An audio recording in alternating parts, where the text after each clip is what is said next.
Hello friends, welcome back to our channel. In today's video, I am going to discuss UCIe protocol. UCIe stands for Universal Chiplet Interconnect Express. So in this video, we will just give you the basic understanding of UCIe, where it is used and how it is evolved. This is an emerging protocol. If any one of you get a chance to work on UCIe, you must grab it. Now without wasting much time, let us get started and see what is this UCIe protocol. Friends, before understanding UCIe protocol, firstly all of us should know what is system on chip. I know it's a very basic term and most of you know about it, but let me explain it once. I will not spend much time on it.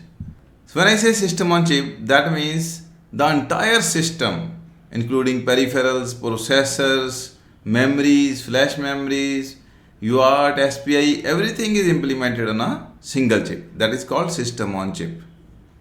Here I have shown the Broadcom chip on the left hand side, and this is a typical SoC implementation. Friends, as per our day-to-day needs, the complexity is increasing day by day.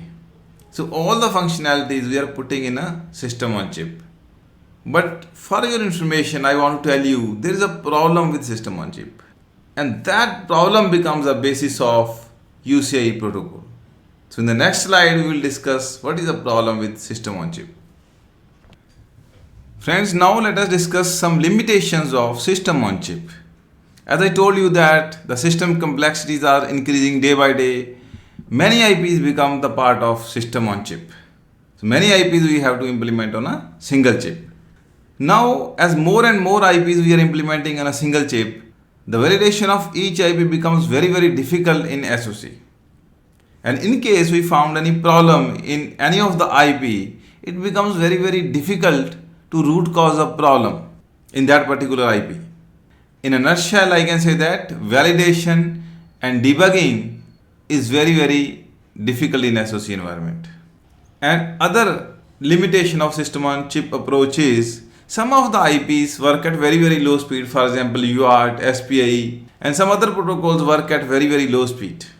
But the limitation of the system on chip approach is we have to implement each and every IP at the same technology node. For example, if we wish to implement our ARM processor in 7 nanometer technology, the slow running peripherals we have to implement in the same technology. And that becomes unnecessarily costlier. Friends, the third limitation associated with system on chip approach is, let us say if we figure out any problem in one of the IP inside the system on chip. So firstly we have to modify that particular IP, and then the entire system on chip we have to get fabricated again. And we cannot release our chip till all the IPs are fixed and they become golden, and it increases time to market. Friends, other limitation associated with the system on chip approach is the customization of the chip. Let us assume that our chip becomes golden and we are selling it. And some of the customers need some customizations. For example, they need 2 processor cores, 4 processor cores, or 8 processor cores, and they may request you to add any of the peripheral depending upon their need. But it becomes very difficult to adjust those changes in the system on chip approach, because each and every IP's orientation will change here.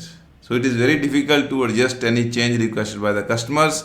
Friends, because it is not easy to accommodate those changes requested by each customer, so we lose lot of business. Friends, now the question arises, what is the remedy? Remedy is system in package. What is system in package? Maybe most of you know about it, but let me repeat it.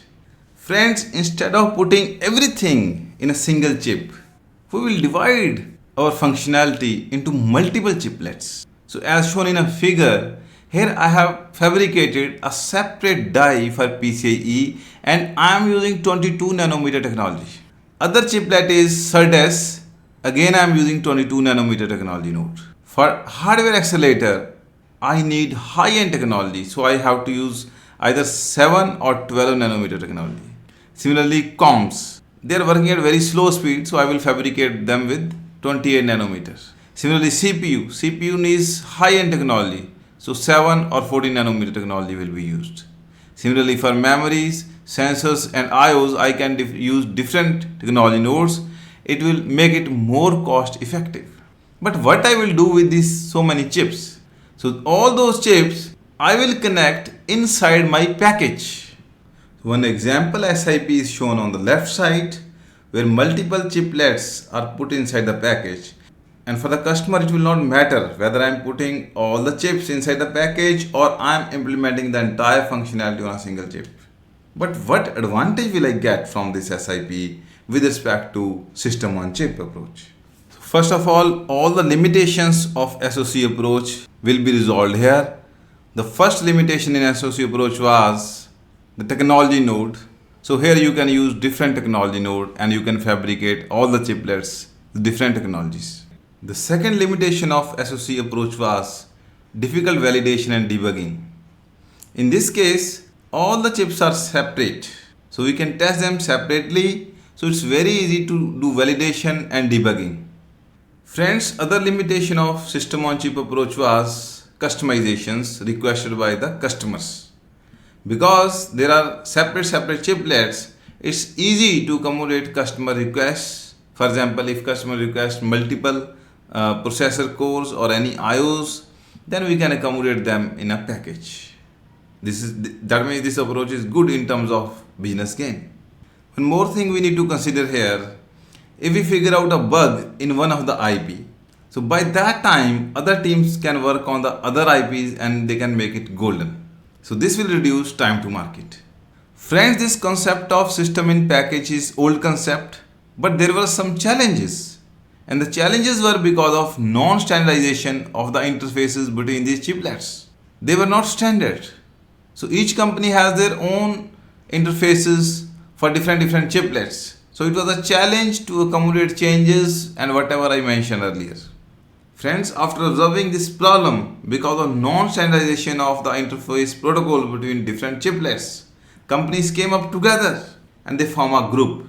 And that group wrote a standard protocol for the interfaces between different chiplets, and that protocol name is UCIe. UCIe stands for Universal Chiplet Interconnect Express. So this interface protocol is used to connect different chiplets inside the system in package. Friends, two of the UCI links are shown here between different chiplets. Friends, because of this standardization of these interfaces between the chiplets, semiconductor industry got a very big advantage.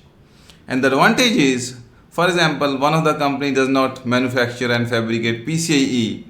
They can get it from other semiconductor vendors. Now they can club together. They can share their chiplets with each other to form their final product. And this will increase the efficiency and it will decrease the time to market. And quality of the product will be very, very high. Friends, as you know that necessity is the mother of invention, and because of the non-standard interfaces between the chiplets, people were facing a lot of problems. So UCIe came into picture. I think I have covered a basic part of UCIe and how it is evolved, and with this I am going to end this episode. And I hope that it would be informative for all of you. If you also like this video, please press the like button and share your feedback in the comment section. And in future also we are going to create many such videos. So to be aligned with our channel, don't forget to subscribe it and press the bell icon to get the notification of all the upcoming videos. Thank you so much for watching and your time.